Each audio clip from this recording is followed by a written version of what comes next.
Hi అండి. Welcome to Sreeveni blogs. నేను మీ వెనిలాని. Wish you a happy new year అండి అందరికీ. మా ఫ్యామిలీ తరపు నుంచి మీ అందరికీ నూతన సంవత్సర శుభాకాంక్షలు. సో, 2025 మీకు ఎట్లాంటి అప్స్ అండ్ డౌన్స్ ఉన్నా మీ అందరికీ 2026 ప్రాస్పెరిటీ అండ్ డిలైట్‌ఫుల్ న్యూ ఇయర్‌గా ఉండాలని నేను కోరుకుంటున్నాను. సో, వుమెన్ అనేవాళ్ళు మన కాళ్ళ మీద మనం నిల్చోవాలి. ఎట్లాంటి హౌస్ వైఫ్‌గా ఉన్నా ఏదో ఒక స్మాల్ బిజినెస్ చేసుకోండి. ఫైనాన్షియల్‌గా ఇండిపెండెంట్‌గా ఉండండి. ఇండిపెండెంట్‌గా ఉంటే మనకి సెల్ఫ్ కాన్ఫిడెన్స్ అనేది బిల్డప్ అయితదనమాట.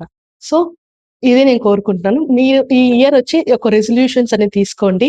ఫైనాన్షియల్లీ ఇండిపెండెంట్ అవ్వండి. ఏదో ఒక చిన్న బిజినెస్ కానీ, ఏదో ఒకటి కర్రీ ఆహ్, క కర్రీస్ బిజినెస్ కానీ, తర్వాత పొడిల బిజినెస్, డే కేర్ టీ షర్ట్‌గా అయినా కానీ, మన కాళ్ళ మీద మనం నిలబడదాం. ఓకే అండి. సో, మనకి ఆహ్, ఆహ్, నా నా వీడియోస్ చూస్తున్నారు గానీ మీరు సబ్స్క్రైబ్ చేసుకోవట్లేదు. సో, అందరూ సబ్స్క్రైబ్ చేసుకోండి. సబ్స్క్రైబ్ చేసుకుంటే నాకు కూడా సపోర్ట్ చేసినట్టు అయిద్ది. సో, ప్లీజ్ అందరూ మీరు సపోర్ట్ చేయండి ప్లీజ్ నాకు. Hi! Happy new year. Happy new year. Happy new year.